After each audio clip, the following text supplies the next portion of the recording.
باللہ من الشیطان الرجیم بسم اللہ الرحمن الرحیم وبہ نستعین وہو خیر المعین رب یسر ولا تعسر وتمم بالخیر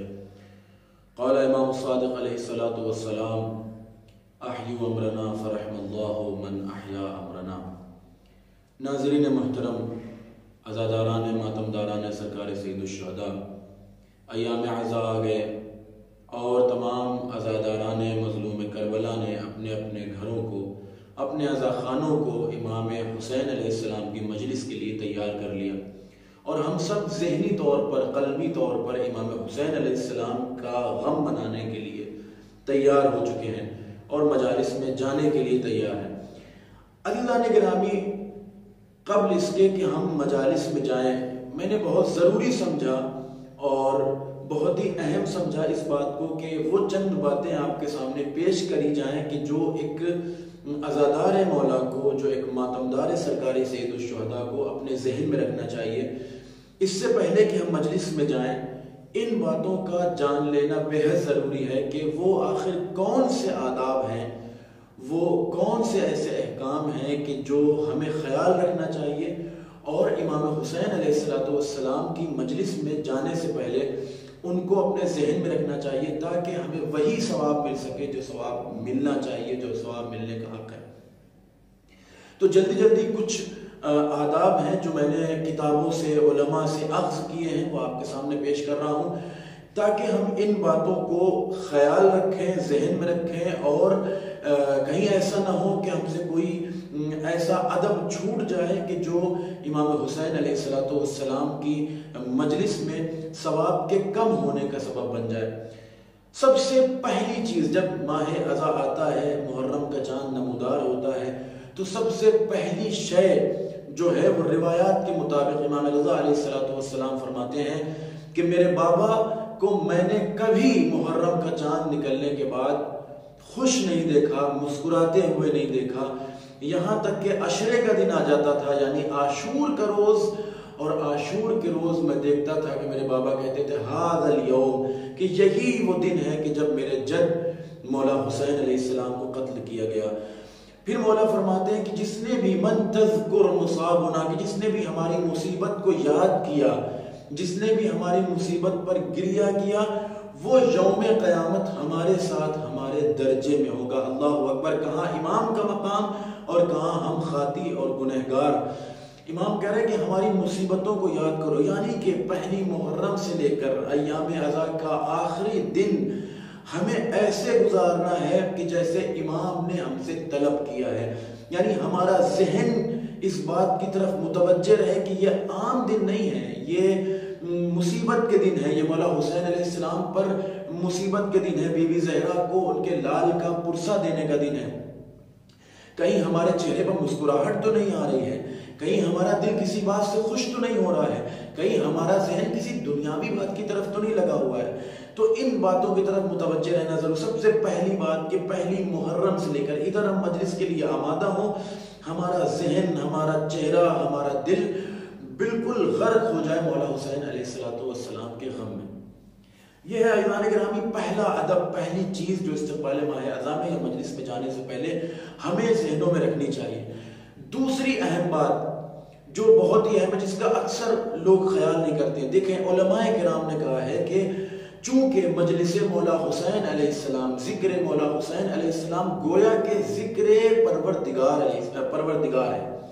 کیوں؟ اس لیے کہ ان کے ذریعے سے پروردگار کی معرفت کرائی جاتی ہے۔ امام حسین اپنی قربانی نہ دیتے تو توحید باقی نہ رہتی، امام حسین اپنی قربانی نہ دیتے تو 1,24,000 انبیاء کی نبوتیں خراب ہو جاتی۔ تو علماء کہتے ہیں گویا کہ ذکر مولا حسین ذکر پروردگار ہے، اور عزیزان گرامی ذکر پروردگار جب بھی کیا جاتا ہے تو اس کے لیے شرط لگائی جاتی ہے کہ انسان طاہر ہو، لباس پاک و پاکیزہ ہو۔ گویا کہ آپ نماز عشق حسین پڑھ رہے ہیں، گویا کہ آپ ایک مسجد میں ہیں۔ آپ ایک مسجد میں کیسے جانا پسند کریں گے؟ مسجد میں انسان جاتا ہے وضو کر کے، مسجد میں انسان جاتا ہے اپنے لباس کو صاف ستھرا رکھ کے۔ تو بس یہی طلب کیا علماء کرام نے کہ ہم مجلسوں میں جانے سے پہلے جب اپنے آپ کو، اپنے ذہن کو آمادہ کریں، تو باوضو ہو کر مجلس میں جائیں، تاکہ وہ شخصیتیں کہ جو مجلس میں ہمارے پاس معصوم ہستیاں بیٹھی ہیں، ہماری وجہ سے کوئی ایسی حرکت نہ ہو جائے کہ جو توہین ائمہ کا سبب بنے، جو توہین معصومین کا سبب بنے۔ فرش اعضاء کی حرمت کا ہم خیال رکھیں، کیونکہ ہم گویا کہ مسجد میں داخل ہوئے ہیں، اور مسجد میں داخل ہونے کا مطلب یہ ہے کہ ہم خود بھی طاہر رہیں اور مسجد کو بھی پاک و پاکیزہ رکھیں۔ لہذا دوسرا اہم پہلو یہ ہے کہ ہم باوضو رہیں۔ عزیزان گرامی، تیسرا اہم پہلو یہ جو ائمہ معصومین علیہ السلام نے ہم سے طلب کیا، اور تیسرا ادب جو علماء کرام نے بیان کیا کہ ہم اس ماہ اذا میں اپنے آپ کو، اپنے گھروں کو، اپنے اذاخانوں کو کالے کپڑے سے منزہ کریں، کالے کپڑے سے اپنے آپ کو کالا کپڑا اپنے خود بھی کالا کپڑا پہنے، اپنے گھر والوں کو بھی کالے کپڑا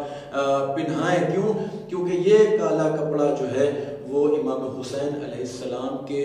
غم کو آگے بڑھانے کا، گویا کہ اپنے آپ کو اظہار کرنے کا طریقہ ہے کہ ہم مولا امام حسین علیہ السلام کے غم میں مغموم ہیں۔ عزیزان گرامی، چوتھا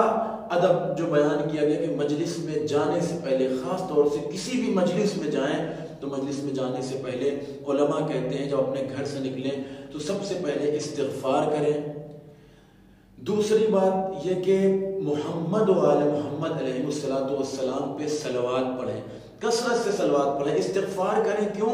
تاکہ اگر ہمارا کوئی گناہ ہے، اگر ہمارا کوئی ایسا عمل ہے جو پروردگار کو ناگوار گزر رہا ہے، پروردگار اسے معاف کر دے، اور اب ہم جب فرش اعضاء پجائیں تو ہم گناہوں سے پاک ہوں، اور پروردگار اس استغفار اور صلوات کی برکت سے ہماری آنکھوں میں اتنی قوت دے دے کہ ہم امام حسین علیہ السلام پر گریہ کر سکیں۔ اس لیے کہ کبھی کبھی ایسا ہوتا ہے کہ ایام اذا گزر جاتے ہیں اور ہماری آنکھوں سے آنسو نہیں آتا۔ بہت سے ایسے افراد ہیں جن کی آنکھوں سے آنسو نہیں آتے۔ مولا فرماتے ہیں، امام علی کہتے ہیں کہ کسی بھی شخص کے آنکھ کے آنسو نہیں خشک ہوتے مگر یہ کہ قسوت قلبی کی وجہ سے، یعنی جب انسان کا دل سخت ہو جاتا ہے، جب انسان کا دل قسی ہو جاتا ہے، تب آنکھوں سے آنسو نہیں نکلتے۔ پھر مولا کہتے ہیں کہ قسوت قلبی کا جو سب سے بڑا سبب ہے وہ ہے ہمارا کثرت گناہ، یعنی گناہوں کی زیادتی ہمارے دل کو قسی کر دیتا ہے، اور قسوت قلبی کی بنیاد پر آنکھوں سے آنسو نہیں آتے۔ کہیں ایسا نہ ہو کہ ایام اذا گزر جائیں، یہ کوئی مجلس گزر جائے اور مصائب آل محمد ہمارے سامنے بیان ہو رہے ہوں اور ہماری آنکھوں سے آنسو نہ گرے۔ تو چوتھا ادب یہ کہ ہم جب اپنے گھر سے نکلیں تو استغفار کریں، محمد و آل محمد پر صلوات پڑھیں، اس کے بعد مجلس میں جائیں۔ پانچواں ادب جو بیان کیا گیا وہ یہ کہ ہماری نیت خالص پروردگار کے لیے، ہمارا دل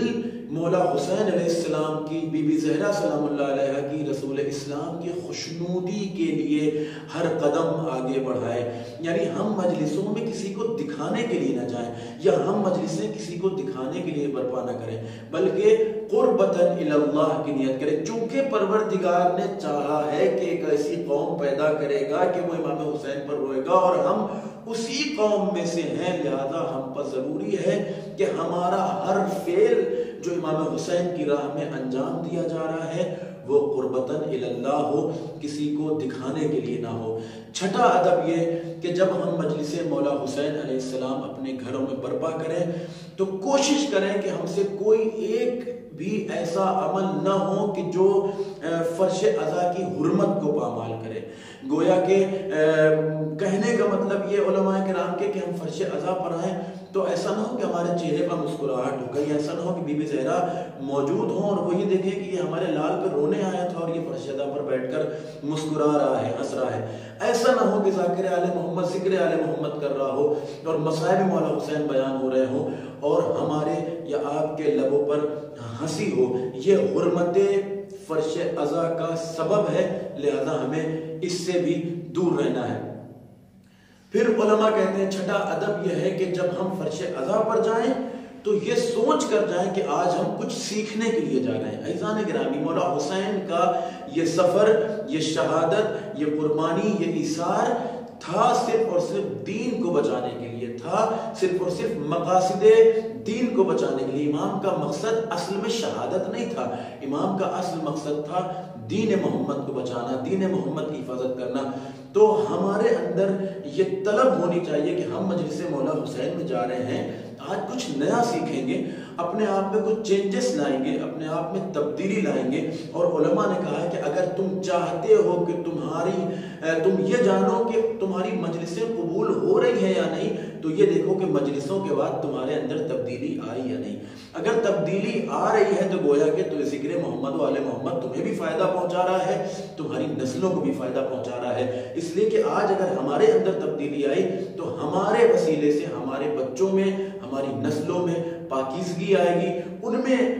وہ اچھائیاں ہوں گی جو آپ انشاءاللہ اس مجلس مولا حسین علیہ السلام کی برکت سے کریں گے۔ اب عزیزان گرامی، 7واں ادب جو بیان کیا گیا، اگر آپ کسی ایسی جگہ پر ہیں کہ جہاں پر مجلس مولا حسین نہیں ہوتی، مثال کے طور پر کوئی شخص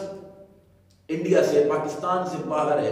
جہاں شیعہ نہیں ہے، وہ عمل کر رہا ہے، وہ نوکری کر رہا ہے، وہ جاب کر رہا ہے، تو وہ کیا کرے؟ علماء کہتے ہیں ان ایام میں اس کو چاہیے کہ اگر مجلسیں نہیں ہو رہی تو موبائل کے ذریعے سے، ٹیلی ویژن کے ذریعے سے،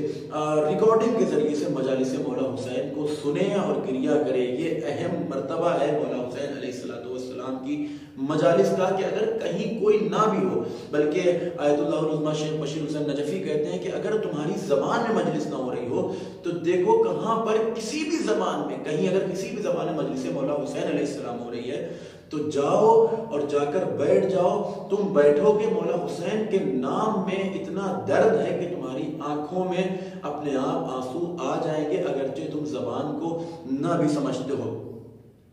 عزیزان گرامی، ایک بہت اہم مسئلہ 8واں ادب بیان کیا علماء کرام نے کہ ہماری مجلسوں میں ریاکاری نہ ہو۔ ہم یہ عمل کر رہے ہیں مولا حسین کے لیے، ہم یہ عمل کر رہے ہیں بی بی زہرا کے لیے، ہمیں کسی کو دکھانا نہیں ہے، اور کسی بھی دنیا والے میں اتنی قوت یا اتنی اوقات نہیں ہے کہ وہ ہمارے اس عمل کا اجر دے۔ اس کا اجر صرف پروردگار دے سکتا ہے۔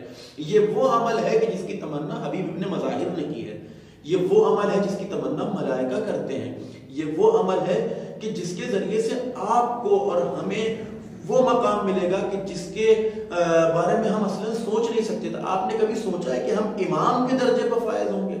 یہ وہ مجلس عزا ہے کہ جس کے ذریعے سے ہمیں امام کا درجہ مل سکتا ہے، امام کے درجے پر جہاں وہ رہیں گے وہاں ہم رہ سکتے ہیں۔ لہذا ہمارا عمل ریاکاری سے خالی ہو، ہم کسی کو دکھانے کے لیے مجلس نہ کریں، ہماری مجلس کسی کی مجلس کو دبانے کے لیے نہ ہو۔ اسی لیے علماء نے کہا کہ اگر کہیں کوئی مجلس ہو رہی ہو یا پہلے سے کسی مجلس کا وقت ہو تو اس وقت سے ٹکراتے ہوئے اپنی مجلس کو نہ رکھیں، کہیں ایسا نہ ہو کہ اس غریب کی مجلس آپ کی وجہ سے خراب ہو جائے یا آپس میں اختلاف پیدا ہو، کیونکہ کربلا اتحاد کا نام ہے، اختلاف کا نام نہیں ہے۔ لہذا ہمیں اس بات کا بھی خیال رکھنا ہے۔ اور عزیزان گرامی، اس کے علاوہ دوران مجلس ہمیں کیا کرنا چاہیے؟ 9واں اور 10واں ادب یہ ہے کہ دوران مجلس ہمیں اپنے ذہن کو، اپنے قلب کو، اپنے پورے وجود کو امام حسین کے سامنے رکھنا چاہیے۔ گویا کہ ممبر سے ایک خطیب خطاب نہیں کر رہا، بلکہ اس کی زبان سے مولا حسین علیہ السلام آپ سے کلام کر رہے ہیں۔ سنیں مجلسوں کو پوری ہم آہنگی کے ساتھ، اپنا پورا وجود منہمک کر دیں مولا حسین علیہ السلام کے لیے۔ مجلس میں بیٹھے تو ہمارا ذہن تمام تر دنیاوی امور سے فارغ ہو اور ہم صرف اور صرف مجلس مولا حسین علیہ السلام سنیں، تاکہ ایک ایک کلمہ ہم پر اثر انداز ہو۔ اسی لیے علماء نے کہا جب مجلسوں میں جاؤ تو اگرچہ تمہارا کسی ذاکر سے اختلافی کیوں نہ ہو، یہ نہ دیکھو کون کہہ رہا ہے، یہ دیکھو کیا کہہ رہا ہے۔ اگر بات اچھی ہو تو اسے فوراً قبول کر لو۔ تو عزیزان گرامی، یہ وہ آداب ہیں کہ جو علماء نے ہمارے لیے بیان کیے ہیں۔ ہمیں ان آداب کا خیال رکھنا چاہیے، جس میں سب سے پہلے میں نے بیان کیا کہ باوضو ہو کر جائیں اور قصد قربت ہو، ریاکاری نہ ہو، ہماری مجالس اختلاف کا سبب نہ بنے، اور ہماری آنکھیں اس پورے ماہ اذا میں گریہ و زاری میں مصروف رہیں۔ اور انشاءاللہ پروردگار عالم سے دعا ہے پروردگار بی بی زہرا کے صدقے میں ان ایام میں ہمیں مولا حسین علیہ السلام کا ویسے غم منانے کی توفیق عنایت فرمائے جیسا کہ ہمیں منانا چاہیے۔ وآخر دعوانا ان الحمدللہ رب العالمین۔